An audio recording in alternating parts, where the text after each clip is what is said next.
Hello लाडक्या बहिणींनो आणि लाडक्या ताईंनो, मुख्यमंत्री माझी लाडकी बहीण योजना आणि त्याचा 19वा हप्ता म्हणजे जानेवारी महिन्याचा हप्ता कधी भेटतो, कोणाला भेटतो याची आतुरता आणि उत्सुकता तुम्हा सर्वच बहिणींना लागलेली असेल.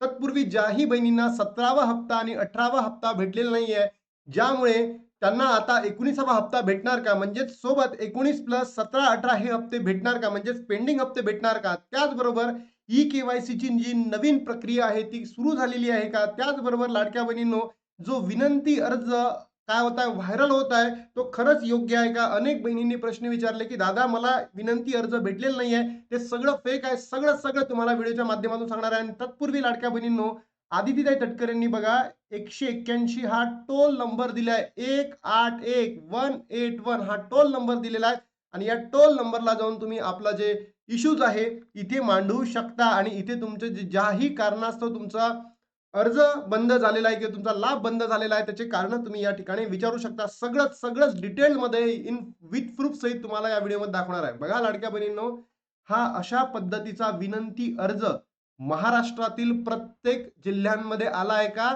तर याचं उत्तर आहे नाही. हे लाडक्या बहिणींनो, त्या जिल्ह्यातील त्या विभागातल्या एखाद्या व्यक्तींनी किंवा काही व्यक्तींनी ज्यांना YouTubeवर व्ह्यूज पाहिजे आहे. YouTubeवरून काय करायचं आहे? फक्त पैसा कमवायचा आहे आणि लाडक्या बहिणींना काय म्हणजे गंडवायचं आहे. अशा व्यक्तींनी हा अशा पद्धतीचा अर्ज बनवलेला आहे. बरोबर? अजूनही अशा पद्धतीचा कुठलाही अर्ज आपल्या महाराष्ट्रामध्ये सुरू झालेला नाहीये. कारण की जी ई-के-वाय-सी प्रक्रिया होती, ज्या बहिणींची चुकलेली होती, त्या बहिणींसाठी अशा पद्धतीचा हा फॉर्म असणार आहे. पण हे अजूनही महाराष्ट्रामध्ये सुरू झालेलं नाहीये. कोणत्यातरी YouTube चॅनलने असेल किंवा कोणत्यातरी व्यक्तीने असेल, की असा फॉर्म बनवला आणि तो काय केला लाडक्या बहिणींसमोर आणला. तर लाडक्या बहिणींनो, अशा पद्धतीची कोणतीही ई-के-वाय-सी प्रक्रिया सुरू झालेली नाहीये आणि हा जो फॉर्म असेल, होईलही चालू, की जे अंगणवाडी सेविकांमार्फत आपण ई-के-वाय-सी करणार आहोत, होईलही चालू अशा पद्धतीचा फॉर्म. पण अजून सुरू झालेला नाहीये. त्यानंतर लाडक्या बहिणींनो, दुसरा मुद्दा इथे सांगायचा आहे, की ही जी अशा पद्धतीचा जर फॉर्म आला वाडी सेविकांमार्फत, तर तुम्ही एवढं लक्षात घ्या, हे फक्त ज्या बहिणींची ई-के-वाय-सी चुकली आहे, त्या बहिणींसाठी असणार आहे. महाराष्ट्रातील सर्वच बहिणींसाठी असणार आहे का? तर नो. ज्या बहिणींची ई-के-वाय-सी चुकलेली आहे त्यांच्यासाठी असणार आहे. म्हणजे त्यांनी होयच्या जागी नाही, नाहीच्या जागी होय किंवा जे ऑप्शन्स निवडताना चुका केल्या आहेत, त्या बहिणींसाठी असणार आहे. मग ज्या बहिणींची ई-के-वाय-सी झालेली नाहीये, अशा बहिणींसाठी काय? अशा बहिणीसाठी आदिती तटकरे मॅमनी लवकरात लवकर काय करायला पाहिजे लाडक्या बहिणींनो, की अ, जे ई-के-वाय-सी पोर्टल आहे पुन्हा सुरू करायला पाहिजे आणि त्याच्या माध्यमातून लाडक्या बहिणींचा लाभ सुरळीत पुढे सुरू ठेवायला पाहिजे. आणि तुम्ही जर बघितलं असेल, आपण इतके आंदोलन केले महाराष्ट्रामध्ये लाडक्या बहिणींनो, जर तुम्ही बघितलं असेल, काल माझा व्हिडिओ आला नाही. तर काल मी नागपूर जिल्ह्यामध्ये होतो. नागपूर जिल्ह्यामध्ये आम्ही आंदोलन करत होतो. बरोबर? नागपूर जिल्ह्यामध्ये आम्ही आंदोलन करत होतो आणि त्याच्या माध्यमातून काल माझा व्हिडिओ येऊ शकला नाही. बरोबर? आणि हे सगळं लाडक्या बहिणींनो तुमच्यासाठी केलं जात आहे, फक्त तुमच्यासाठी. आणि त्याच्याच माध्यमातून जर तुम्ही बघितलं असेल, 23 जानेवारीला आदितीताई तटकरे यांनी स्वतःच्या Facebook हँडलला काय द्यायला त्याला पोस्ट टाकायला सुरुवात केली आहे. जर तुम्ही बघितलं शेवटच्या 4 दिवसांमध्ये 2 पोस्ट आलेले आहेत. अंगणवाडी सेविकांमार्फत ही के-वाय-सी जी प्रक्रिया चुकली आहे, त्याची पडताळणी होणार आहे आणि दुसरी ही या पद्धतीची काय आली आहे लाडक्या बहिणींनो, पोस्ट आलेली आहे. म्हणजे मी सादर केलेला आर-टी-आय आणि आपण केलेलं आंदोलन याच्या माध्यमातून आपल्याला यश मिळताना दिसत आहे. पण जोपर्यंत आपला लाभ मिळणार नाही किंवा सुरळीत चालू होणार नाही, तोपर्यंत आपल्याला आंदोलन आणि आर-टी-आय हे सरकारला प्रश्न विचारण्यासाठी योग्य माध्यम आहे, हे आपण करणं गरजेचं आहे. अन्यथा लाडक्या बहिणींनो, आपला लाभ बंद होऊ शकतो. मुख्यमंत्री माझी लाडकी बहीण योजना, लाभार्थ्यांच्या सुविधेसाठी विशेष हेल्पलाईन नंबर. मुख्यमंत्री माझी लाडकी बहीण योजनेची ई-के-वाय-सी प्रक्रिया करत असताना काही कारणास्तव चुकीचा पर्याय निवडला. बघा इथे दिलाय. चुकीचा पर्याय निवडल्याने लाभ स्थगित झाल्याच्या काही तक्रारी विभागास प्राप्त झालेल्या आहेत. मग आतापर्यंत झोपलं होतं का हे सरकार? बोगस आहे, ढोंगी सरकार आहे, नालायक सरकार आहे. आतापर्यंत झोपलं होतं का? आपण तर पहिलेच सांगितलं होतं, की प्रश्न चुकीचा आहे. मग तेव्हाच त्यांनी का नाही केलं? हाही सर्वात मोठा प्रश्न आहे लाडक्या बहिणींनो, सर्वात मोठा प्रश्न आहे. या व योजनेशी संबंधित इतर तक्रारीचे शंकांचे फोन कॉलवर निवारण करण्यासाठी 181 181 हा नंबर जारी केलेला आहे. याबाबत संबंधित कॉल ऑपरेटर्सना योग्य ते प्रशिक्षण देण्यात आले आहे. योजनेशी संबंधित सर्व तक्रारींच्या शंकांचे निरसन 181 या हेल्पलाईन नंबरवरून करण्यात येणार आहे. आता हे जे जे तुम्हाला आता कॉल करतील, तुम्ही कॉल कराल आणि तिकडनं बोलेल, तर लाडक्या बहिणींनो, ते सगळे लोकं सरकारकडून ट्रेन झालेले आहेत. सरकारकडून ट्रेन झालेले आहेत. तुम्हाला ते फोनवर एंटरटेन करतील ते सुद्धा माहिती नाहीये. म्हणून आपल्याला आंदोलन पुन्हा सुरू करावं लागेल. आंदोलन पुन्हा सुरू करावं लागेल आणि आर-टी-आयचं अजूनही उत्तर आलेलं नाहीये. जर आलं नाही तर मी पुन्हा लाडक्या बहिणींनो आंदोलन म्हणजे आर-टी-आयला टाकणार आहे आणि मला कमेंट बॉक्समध्ये सांगा, तुमच्यापैकी कोणत्या-कोणत्या बहिणी पुण्यामध्ये राहतात? कारण की मी सध्या आज पुण्यामध्ये आलेलो आहे. आपण पुण्यामध्ये सुद्धा आंदोलन करू शकतो. तुम्ही स्वतःचं नाव आणि स्वतःचा जिल्हा एका कमेंट बॉक्समध्ये टाका आणि लाडक्या बहिणींनो, महाराष्ट्रातील तमाम बहिणींपर्यंत या व्हिडिओला पोहोचवा.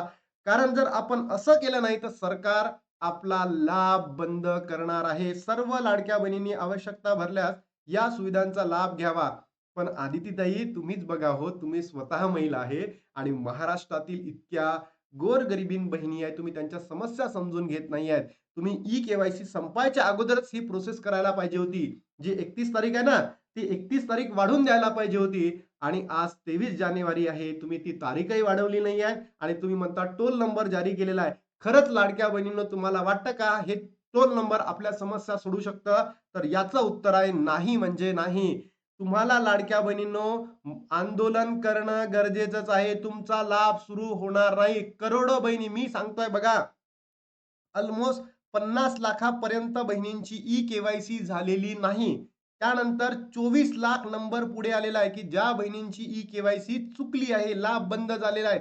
आणि सोबतच असंख्य लाडक्या बहिणी अशा ठरल्या होत्या लाडक्या बहिणींनो, की त्यांचा आता जानेवारीचा हप्ता भेटणार नाही. कारण निकष. ई-के-वाय-सी तुम्ही केली आहे, पण आता तुम्ही निकषामध्ये बसतात की नाही हे चेक केलं जाईल आणि त्याच्यानंतर तुमचा लाभ काय होईल? बंद केला जाईल. समजून घ्या लाडक्या बहिणींनो. मुख्यमंत्री माझी लाडकी बहीण योजना लाभार्थ्यांच्या सुविधेसाठी विशेष हेल्पलाईन नंबर सुरू केलेला आहे. योजनेशी संबंधित सर्व शंकांचे, तक्रारींचे निवारण 181 या हेल्पलाईन नंबरवर केला जाणार आहे. तर हे सुद्धा फक्त आणि फक्त ढोंगीपणाचं एक महत्वाचं साधन आहे. ढोंगी आहे, बोगस आहे. महाराष्ट्रातील तिन्ही भाऊ ज्या पद्धतीने या लाडकी बहीण योजनेला राबवत आहे. आता निवडणूक होती म्हणून तुम्ही लाडकी बहीण योजनेचे पैसे दुसऱ्या ठिकाणी वळवले आणि तुम्ही आता हे ढोंगीपणाचं झोपल्याचं नाटक करताय. तर हे महाराष्ट्रातील बहिणी खपून घेणार नाही आहेत. लाडक्या बहिणींनो, जिल्हा परिषदेच्या निवडणूक आहे आणि या जिल्हा परिषदेच्या निवडणुकीमध्ये तुम्हाला सरळ सांगतोय की मतं करू नका. त्याचबरोबर बघा, लाडकी बहीण योजना मोठी अपडेट. या लाडक्या बहिणींचे ₹1500 होणार कायमचे बंद. याचे कारण समोर आलेले आहे. म्हणजे काय? ज्या बहिणींना नोव्हेंबर मध्ये पैसे भेटलेले नाही, ई-के-वाय-सी चुकल्यामुळे. सोबतच ज्या बहिणींनी ई-के-वाय-सी केली नाही, त्यांचा डिसेंबरचा हप्ता बंद झाला. आता कोणाचा हप्ता बंद होणार आहे? ज्या बहिणींनी ई-के-वाय-सी केलेली आहे आणि त्यांची ई-के-वाय-सी योग्य आहे. योग्य आहे म्हणजे काय? आता तुमचं काय केलं जाईल? निकष तपासले जाईल. निकष. तुम्ही निकषामध्ये बसतात की नाही, म्हणजे तुमचं उत्पन्न 2.5 लाखाच्या खाली आहे की नाही? त्यानंतर तुमच्याकडे फोर व्हीलर आहे की नाही? एका कुटुंबामध्ये 2 पेक्षा जास्त महिला लाभ घेत आहे का? आत्ता पडताळणी होणार आहे. आणि लाडक्या बहिणींनो, तुमचा लाभ हे ढोंगी सरकार, बोगस सरकार बंद करणार आहे. म्हणून महाराष्ट्रातील प्रत्येक बहिणींना म्हणतोय, प्रत्येक बहिणींना हे बघा आजची न्यूज आहे. 25 जानेवारी 2026 सकाळी 8:02 न्यूज आहे. म्हणून मी लाडक्या बहिणींना म्हणतो, तुमचा सपोर्ट असणं आता गरजेचं आहे. आंदोलन करणं शिवाय आपल्याला दुसरा मार्ग नाही. आंदोलन करण्याशिवाय दुसरा मार्ग नाही. आर-टी-आय तर आपण टाकलंय.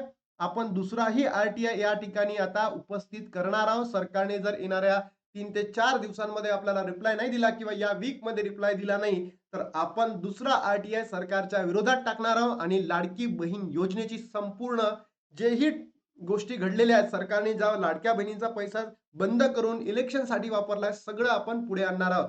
तर बघा लाडक्या बहिणींनो, पेंडिंग लाभ मिळणार का? पेंडिंग लाभ मिळणार का? याचं उत्तर सध्या माझ्याकडे नाहीये, पण आपण यासाठी लढणार आहोत आणि आपल्याला 17, 18, 19 हे सगळे हप्ते भेटायला पाहिजे. कारण हे सरकारच्या चुकीमुळे बंद झाले आहेत, लाडक्या बहिणींमुळे नाही. ई-के-वाय-सीची नवीन प्रक्रिया आलेली आहे, ती अजून सुरू झालेली आहे का? याची प्रोसेस सुरू झालेली नाही. जो फॉर्म आलेला होता ते काही लोकांनी बनवलेलं आहे. काही घाबरू नका. चुकीचं आहे सगळं ते. जेव्हा सुरू होईल तुम्हाला आपल्या YouTube चॅनलवर योग्य ती माहिती दिल्या जाईल. खुशखबर आहे का? येस, खुशखबर आहे. तुमचे काही प्रश्न असतील, तर तुम्ही इथे या ठिकाणी विचारू शकता. 181ला कॉल करू शकता. पण मलाही हे वाटतं सरकारचं ढोंगपणा इथून दिसून येत आहे. सरकारने आपली बाजू कमकुवत आहे, म्हणूनच असं केलेलं आहे. हे असं नंबर वगैरे जारी केला. किती लावले तर नंबर लागतच नाही. आणि त्यानंतर आंदोलन आणि आर-टी-आयला जितका तुम्ही सपोर्ट केलाय, अजूनही सपोर्ट करत राहा. म्हणजे आपला लाभ पुन्हा काय होईल? चालू होईल. अन्यथा हे सरकार आपला लाभ चालू करणार नाहीये. अंगणवाडी सेविकांना अजून आदेश आलेले नाहीये, की तुम्ही ई-के-वाय-सी जी चुकली होती त्याला रेक्टिफाय करा. ते येणाऱ्या काही दिवसांमध्ये सुरू होतील. पण लाडक्या बहिणींनो, आंदोलन आणि आर-टी-आय मागे येता कामा नये. जोपर्यंत आपला लाभ सुरू होत नाही तोपर्यंत. आता थांबतो आणि भेटतो तुम्हाला नवीन व्हिडिओमध्ये.